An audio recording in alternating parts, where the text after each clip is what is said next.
Hello, everyone, and welcome to episode number 12 of From the Studio. I'm your host, Corey Riggs, welcoming you inside our MC22 studio, and happy that you're joining us once again. We have a couple of great guests lined up for you on this show. Our first guest is part of the Greene County Commission, along with Harold Bench and John Russell, that have worked in lockstep with the city of Springfield to help map out our road to recovery back from the effects of the coronavirus. Bob Dixon will join us first. Later, we'll take a look inside the world of fostering and adopting pets. Rescue One is a state-licensed 501c3 not-for-profit organization that rescues animals and places them into new and loving homes. Ellen Dowdy is the president of Rescue One, and she will join us a little bit later. If you like the show, please let us know on social media. We are open to suggestions on topics to tackle or guests to have on. You can look us up on Twitter at FromTheStudio22. We'd love to hear from you. Stay tuned. Greene County Presiding Commissioner Bob Dixon joins us from the studio after this.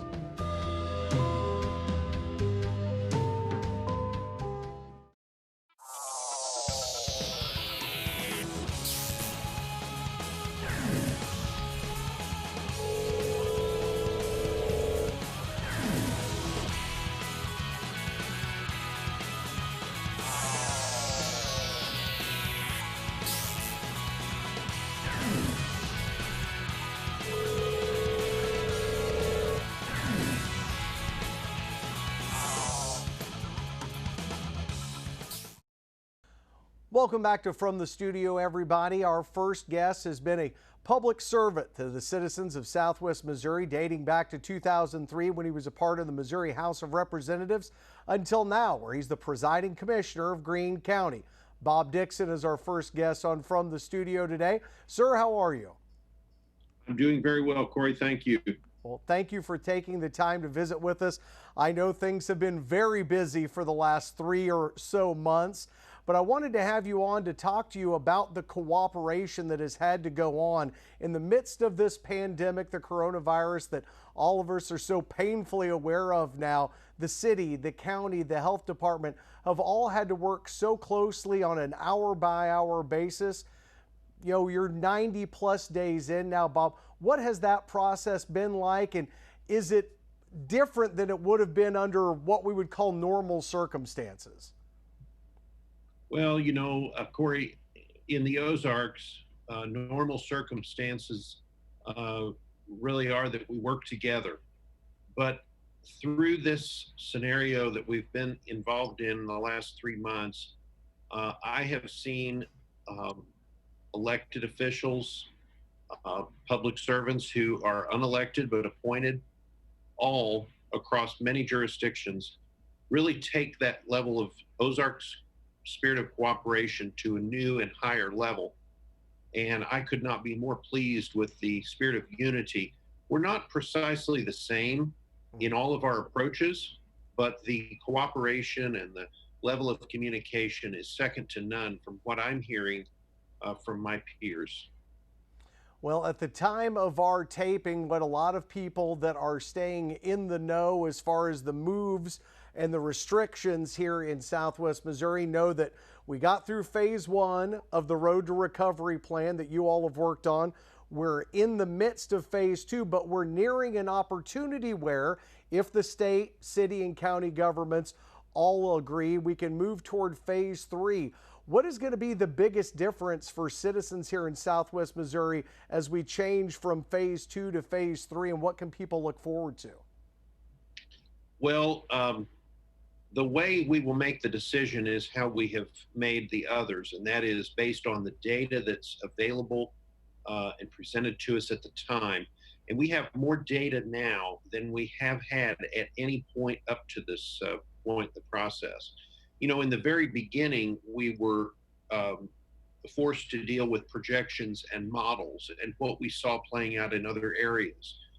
Now we have data, and today we have better data than we had 2 weeks ago. That data is indicative of a very excellent and thorough job by the Springfield Greene County Health Department and their staff in doing the contact tracing and the other things necessary with the testing and so forth. Great cooperation with the state in their testing that they did here even a week ago out at the fairgrounds. Um, the data looks very good. And so on Thursday at 4 o'clock, the commission will meet to discuss um, what our next order will look like, because the current order expires on the 15th here, just in a few days. By the time viewers see this, we will have a new order in place. We will announce that this coming Friday at 11 a.m. One of the reasons that we're waiting until Thursday is we're trying to work closely with the state. Governor is scheduled to make an announcement Thursday afternoon. So again, by the time folks see this, we'll have a new order in place. Some of those things that might be included in changes might be the removal of the prohibition on gatherings on county property. We've had no public gatherings on county property up to this point.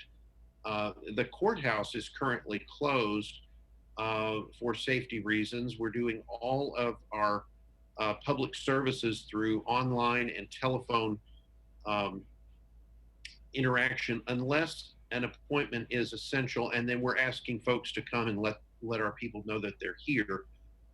We look forward to that being changed where we can reopen the courthouse soon.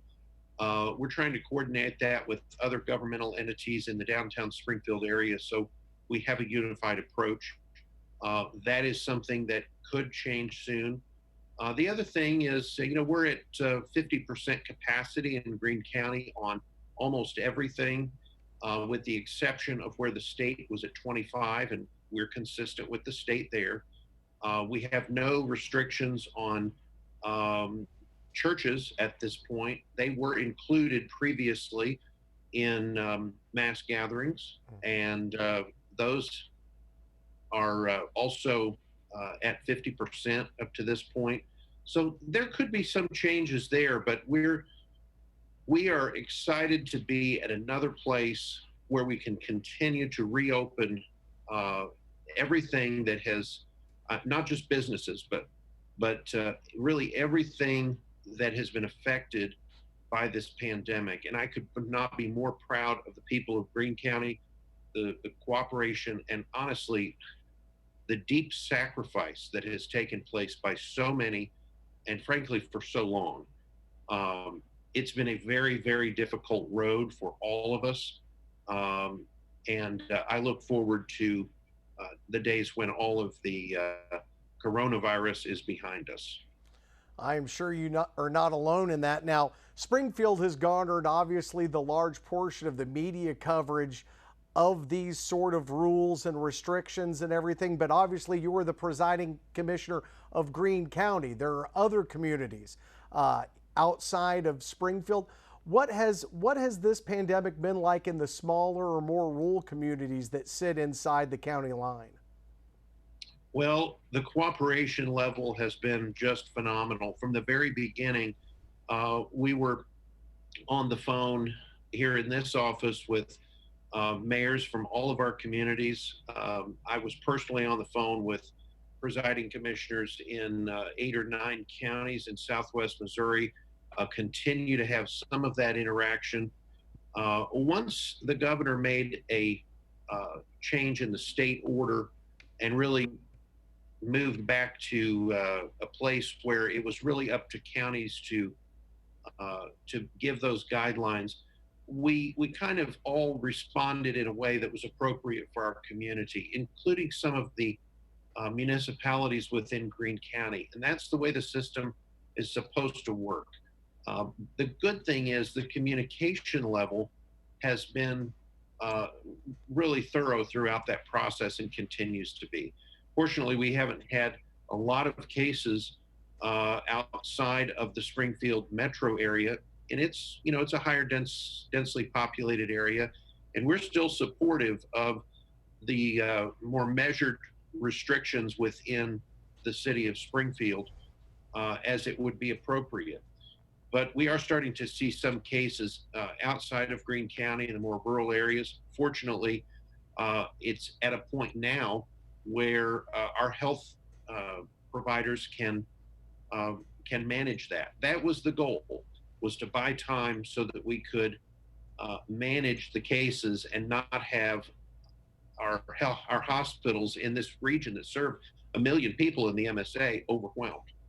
Well, the only thing that has been able to push the coronavirus out of the headlines in recent weeks has been the nationwide civil unrest that we've seen from coast to coast. There have been protests. We saw a very peaceful protest and march go on through downtown Springfield in recent days. Where do you come down on where race relations are in Greene County in Southwest Missouri? I looked through some of your public speaking appearances over the last couple of years, and there's a couple of phrases that often come up that you use, one being unity in our community and the need to stand together. So how well do you feel like Southwest Missouri is standing together under this current environment? Well, there are many challenges that we face, but I've learned over the years that the only effective way to face any challenge, especially one that is so basic to our nature and complex at the same time, is to do it together. It is human nature to try to divide off into groups. Good leaders will try to bring people together and help them understand one another. That is a difficult task. We have great leaders, I believe, in Springfield and in Southwest Missouri. I'm so appreciative of the tremendous working relationship that we here at Greene County have with leaders in the city of Springfield. Mayor Ken McClure and the City Council have provided really just very needed leadership at this time. Our nation has a very difficult history with race relations, and some of those issues have kind of been boiling under the surface for some time. As I said with Mayor McClure last week, when we did our weekly video to citizens, sometimes a wound must be opened up, and in order to get the illness out, so that we can begin the healing process. There is a lot of misunderstanding. There is a lot of very high tension and raw emotion. I've seen the term systemic racism, but what I really hope that we can do is for each citizen to really examine themselves, myself included, and try to find, is there anything I can do to be part of the solution? I've talked about how you cannot have community without unity. It's actually part of the word. It's what it means. But really, the most effective way to have a good community is for people to love their neighbor. We've talked a lot about tolerance in years past. Tolerance is really not a solution. That's tolerating people. Loving our neighbors is the solution. And I was pleased to see that the march that occurred a few days ago here in Springfield was done in such a way that folks could express their opinion, and they did it peacefully. They expressed their opinion, and that's the way we do things in Southwest Missouri and in Greene County. Another thing that makes a great community is an informed community. Before I let you go, Bob, if a citizen wants to get the most up-to-date information about what's going on in the county, how can they do that?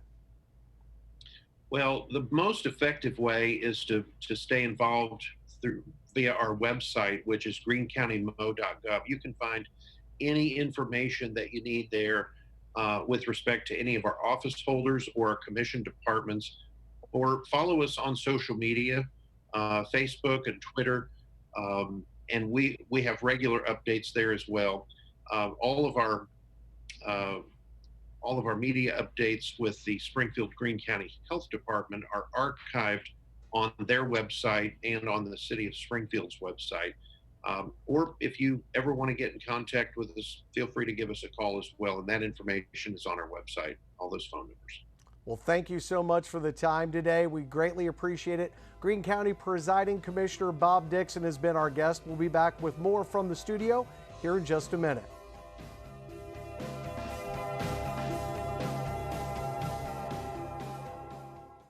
As COVID-19 impacts our community, Metro Appliances and More continues to serve you. Although our showroom is closed, our business is open. Live chat on our website or call the store and speak to an appliance expert. Metro Appliances and More is committed to serving you safely.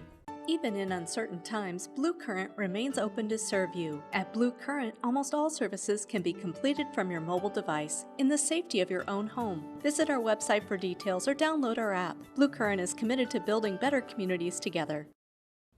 Welcome back to From the Studio, everybody. Our next guest wears a number of hats over at Rescue One. She is the president, she is the foster coordinator, and occasionally she is a foster mommy too to some of the dogs that call Rescue One home. She is Ellen Dowdy, and she joins us now from the studio. Ellen, thanks for taking the time to visit with us. Of course, of course. Good morning. Well, it's nice to have you here. Let me first start by having you explain to our viewers what Rescue One is and kind of what your mission is. Okay. Yeah, Rescue One is a foster-based rescue. So we do not have a shelter or a facility to keep the dogs. We have about 165 foster homes in Springfield and surrounding areas. And so we like for our foster homes to be within a 30 to 40-minute drive for vet purposes. Some of our foster homes have one single dog that they're fostering. Some have moms with litters of puppies. Some just foster multiple dogs at a time. Yeah, we have 165 plus foster homes, give or take, at any moment. Our numbers surged over the shelter in place, and we got quite a few more foster homes. While people were stuck at home, they decided to help out a homeless dog. And so we don't have a shelter or facility. So we get a lot of people that contact us wanting to know our hours for viewing animals. And we don't have that. Yeah, but you do have a fantastic website that you all update on a fairly regular basis that is a great way for people to kind of go on and take a look and see what animals might currently be in your care and what animals you might be able to foster, correct? Absolutely. It is updated all day long. All day long, we have a group of volunteers that just do it all day long. Four women. That's all they do. Well, they do a lot of great work. I've been on the website a few times now getting ready for this interview. I want to take you back, though, 2012. Talk to us a little bit about how this organization got started and then how many animals you've helped over the last few years. Oh, gosh. Well, when the organization was started, I was not a part of it. It was originally started by a single person who is a dog lover, and she was also a hospice nurse. And so she was going into homes at the end of life for these folks. And sometimes their last wishes were, please take care of my animals because I don't have anyone to do that. Oh. And so these people would pass away, and out she would go out the door with a couple of dogs under her arms. And after a while, she could not house all of those. So she started reaching out to people to help her out to do that. And it just grew, slowly grew. And then another foster came into play who is now our executive director. And she got in and saw the need for this, and she started the Facebook page, and it really kind of exploded once she got the rescue on social media. Yeah.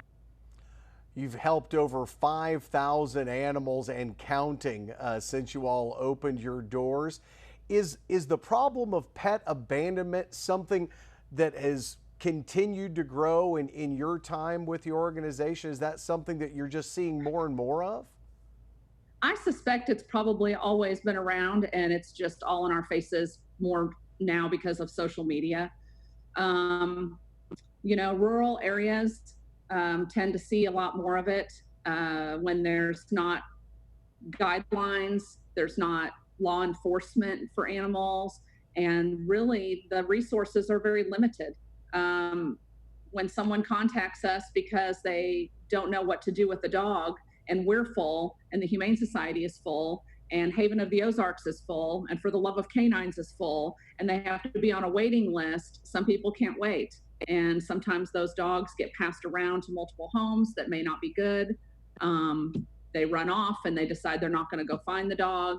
They dump the dogs. The resources are limited. Well, I know that There has been a lot of talk lately about those numbers going up. You've mentioned it that during the coronavirus quarantine, obviously you had a few more volunteers kind of step up.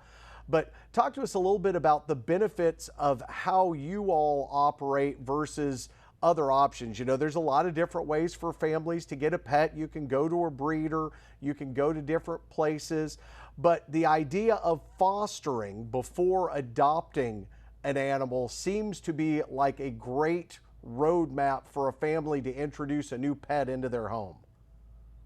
Yeah, it is. And I think a lot of the foster-based rescues have kind of the same philosophy as we do, where we offer a trial period for that family. And we also have a clause in our adoption contract that at any time, if that dog is not a good fit, we take it back. It doesn't matter if it's been 3 years and there's something that has changed in the household, we always take the dog back no matter what the circumstances are, whether it's sick and they can't afford the bills, or they've had a baby and the dog isn't good with kids, whatever, we always take them back. But you know, we do have people that will foster because they're not sure they're ready for a dog. They're not sure if their family schedule can accommodate a dog, so they might foster, and they're helping out a homeless animal, and then at the end of the process they either fall in love with it and foster it, or they help find it a great home and realize, okay, our lifestyle isn't cut out for having a dog. We have a lot of college students that do that too. They think that they want a dog, but then they realize the expense and the time doesn't allow them to have one. Yep, our pace of life nowadays, sometimes entering that little fur baby into the equation doesn't always work out, but that's what makes your organization so great, that there's an opportunity to be able to put the dog back in your care and hopefully find somewhere else for it to land and call home. You all obviously spend most of your time and energy here in Southwest Missouri, but when you and I met over the phone about a week or so back, you were telling me that you all don't just work in Southwest Missouri. You have fostered and got pet adoptions for animals all the way out to the West Coast, right? Absolutely. All over the country. We are amazed at where we get some of our applications from, specifically the northeastern states. There's a lot of interest there for rescue dogs. They have really strict spay and neuter laws up there. So they just don't have the influx of homeless and stray and unwanted animals like we have here. I wish we could figure out a big transport train and go up there and do a huge event, because I think people would be lining up to adopt dogs. Sometimes they're, you know, it's one thing when they contact you from Rhode Island to adopt a pure breed Cocker Spaniel, but it's amazing how many people are applying for all of our little mutt puppies, and they don't care. They just want to adopt, you know, a puppy. Or an adult dog. So yeah, lots to Colorado, and of course all the states that touch Missouri, we adopt to those often and regularly. Well, I found out about you all because of a friend of mine, Dr. Ben Goss. He worked with all of you, and I think it's an interesting story because, you know, when Ben went in, before you all matched him up with Storm, he had a very specific list of wants. In what type of animal he was going to allow into his home and into his life, and you all are very forward. It's like, hey, you know, you can't look for a unicorn. There's good things about animals, and there's some drawbacks too. Right. Yeah, he was everyone's hero when he applied to adopt Storm from us.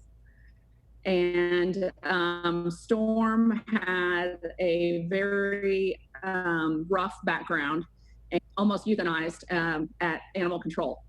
And we took a chance on her, and we had her in our care for a long time. And boy, what a match. What a match between Ben and Storm. Yeah. Oh yeah, they are best friends. They go everywhere together now. Well, before I let you go, obviously operating a 501c3 not-for-profit organization is not for the faint of heart. You can't do it without volunteers. You can't do it without donations and people to help. So how can people, if they are like my mom and my wife who are passionate about rescue animals and helping out, how can people in the community help you all out? So many ways, so many ways. Of course, fostering saves lives. Even if it's one dog, it's not for everyone. Foster one dog, it saves lives. We are in the cat market now, so we do need kitten fosters, bottle feeders. Of course, volunteers. That has been pretty limited in the last couple of months because we haven't been able to go out into the community and do events.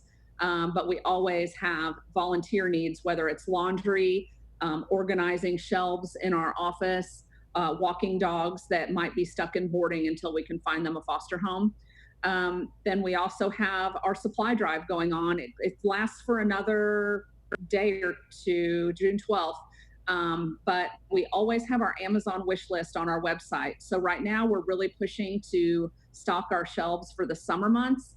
But the wish list is always there, and it always has dog food and puppy pads and puppy formula, dog toys and treats and collars and leashes. So that list is always there, and all of those shipments come right to our office.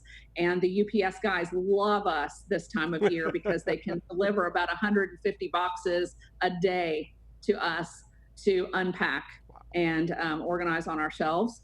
And then, of course, monetarily, we've lost out on a lot of events this summer. We have our big Party for Paws event that had to be canceled.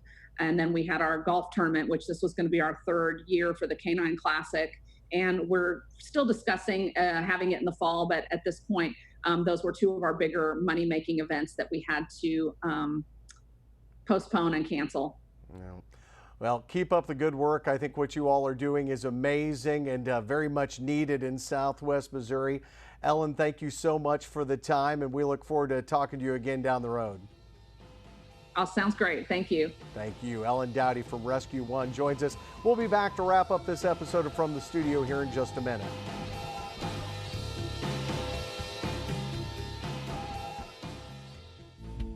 At Orange Leaf, we're still swirling, just doing it a little different. Both Springfield Orange Leaf locations are open, offering crew-serve carryouts, party box catering, curbside pickup, and delivery. At Orange Leaf, we're all about making life sweeter. Kevin here once again for Seeger Toyota of St. Robert. Our service department still has drop-off and pickup available after hours, and pickup and delivery for you locally if you need assistance. We will make sure your vehicle is sanitized before being returned to you as well. That's from your friends at Seeger Toyota of St. Robert. We are here for you. Well, we are all out of time for this episode of From the Studio. Remember, you can follow this show on Twitter at FromTheStudio22, or you can follow me at Corey Riggs TV. If you have an idea for a topic or a guest, please send it our way. Well, our first 12 episodes are now in the rearview mirror. As we march toward the summer, more and more coronavirus-related restrictions are being relaxed. So that gives me just a moment to say thanks for what I've been able to do in over this 3-month time period where we were all ordered to stay at home. I've always wanted to do a show like this, but never could slow down the world enough between all the other shows that we do, the events and the games we cover here on Mediacom to be able to get it off the ground.